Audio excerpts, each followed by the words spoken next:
Hi ಎಲ್ಲರಿಗೂ, ಇದು Monday vlog. ಇವತ್ತು ನಾಗರ ಪಂಚಮಿ ಹಬ್ಬ. ಸೊ ಹಾಗಾಗಿ ಬೆಳಿಗ್ಗೆ ಬೇಗ ಎದ್ಬಿಟ್ಟು ಫ್ರೆಶ್ ಅಪ್ ಎಲ್ಲ ಆಗಿಬಿಟ್ಟು ಇವಾಗ ದೇವ್ರ ಪೂಜೆ ಮಾಡ್ಕೊತಾ ಇದ್ದೀನಿ. ದೇವ್ರ ಪೂಜೆ ಒಂದು ಬೇಗ ಬೇಗ ಆಗಿಬಿಟ್ರೆ ಬೇರೆ ಎಲ್ಲ ಕೆಲಸ ಮಾಡ್ಬೋದು ಅಂತ ಅಂದ್ಬಿಟ್ಟು, ಅಡುಗೆ ಕೆಲಸ ಇದೆಯಲ್ಲ ಇವತ್ತು ಸ್ವಲ್ಪ ಬೇರೆ ಥರನೇ ಮಾಡೋಣ ಅಂತ ಅಂದ್ಬಿಟ್ಟು.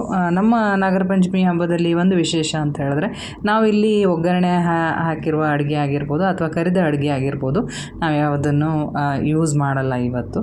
ಸೊ ಹಾಗಾಗಿ ಮನೆಗೆಲ್ಲ ಧೂಪ ಹಾಕ್ತಾಯಿದ್ದೀನಿ. ಇವತ್ತು ಸ್ವಲ್ಪ ವಿಶೇಷ ದಿನ ಆಗಿರೋದ್ರಿಂದ.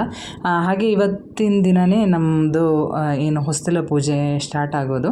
ಇಲ್ಲಿಂದ ನಾಗರ ಪಂಚಮಿಯಿಂದ ಸ್ಟಾರ್ಟ್ ಆದರೆ ನಾವು ಚೌತಿ ಅಂದರೆ ಗಣಪತಿ ಹಬ್ಬ ತನಕ ಹೊಸ್ತಿಲ ಪೂಜೆಯನ್ನು ಮಾಡ್ತೀವಿ. ಹೂವೆಲ್ಲ ಇಟ್ಟು ಮಾಡೋದು ಅಂಥದ್ದು. ಇವಾಗ ನಾನು ಟೊಮೆಟೊ ಸಾರಿಗೆ ಎಲ್ಲ ರೆಡಿ ಮಾಡಿ ಇಟ್ಕೊಂಡಿದ್ದೀನಿ. ಕುದಿಯೋಕ್ಕೆ ಕೂಡ ಇಟ್ಟೆ. ಇವಾಗ ಸಿಹಿ ಕಡುಬು ಮಾಡ್ತೀವಿ ನಾವು, ಪನ್ಪತ್ಲೆ ಅಂತ ಹೇಳ್ತೀವಿ ನಮ್ಮ ಕಡೆ. ನಾವು ಕುಚ್ಚಕ್ಕಿ 1.5 ಲೋಟದಷ್ಟು ನೆನೆಸಿದ್ದೀನಿ. ಹಾಗೆ ಒಂದು ಅರ್ಧ ಲೋಟದಷ್ಟು ಬೆಳ್ತಕ್ಕಿನ ನೆನೆ ಹಾಕಿ ಇವಾಗ ಗ್ರೈಂಡರಿಗೆ ಹಾಕಿದ್ದೀನಿ ರುಬ್ಬಕ್ಕೆ ಅಂತ ಅಂದ್ಬಿಟ್ಟು.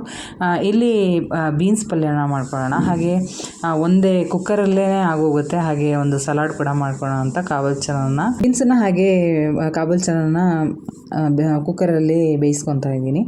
ಒಟ್ಟಿಗೆ ಹಾಕಿದ್ರೆ ಸಪ್ರೇಟ್ ಮಾಡೋದಕ್ಕೆ ಕಷ್ಟ ಆಗುತ್ತೆ ಅಂದ್ಬಿಟ್ಟು ಈ ಥರ ಮಧ್ಯೆ ಲೋಟ ಇಟ್ಬಿಟ್ಟು ಬೇಯಕ್ಕೆ ಇಡ್ತಾ ಇದ್ದೀನಿ. ಎಲ್ಲ ಕೆಲಸ ಮಾಡಿ ಹಾಗೆ ದೇವಸ್ಥಾನಕ್ಕೂ ಕೂಡ ಹೋಗಿ ಪೂಜೆ ಮಾಡಿಕೊಂಡು ಬಂದೆ. ಹಾಗೆ ಮತ್ತೆ ಅಡುಗೆ ಸ್ಟಾರ್ಟ್ ಮಾಡಿದೆ ನಾನು. ಇಲ್ಲಿ ಸಿಹಿ ಕಡುಬು ಮಾಡೋದಕ್ಕೆ ಹೂರಣ ರೆಡಿ ಮಾಡ್ಕೊತಾ ಇದ್ದೀನಿ. ಬೆಲ್ಲ ಮತ್ತು ಕಾಯಿ ಸ್ವಲ್ಪ ಬಿಸಿ ಮಾಡ್ಕೊಂಡಿದ್ದೀನಿ.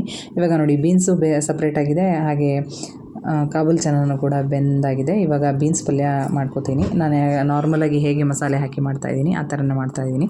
ಹಾಗೆ ಸೌತೆಕಾಯಿ ಮತ್ತು ಟೊಮೆಟೊನ ಹೆಚ್ಚಿಟ್ಕೋತಾ ಇದ್ದೀನಿ. ಈರುಳ್ಳಿ ಇಲ್ಲಿ ಬಳಸ್ತಾ ಇಲ್ಲ, ಯಾಕೆ ಇವತ್ತು ಹಬ್ಬ ಆಗಿರೋದ್ರಿಂದ ಈರುಳ್ಳಿ ಹಾಕ್ತಾ ಇಲ್ಲ.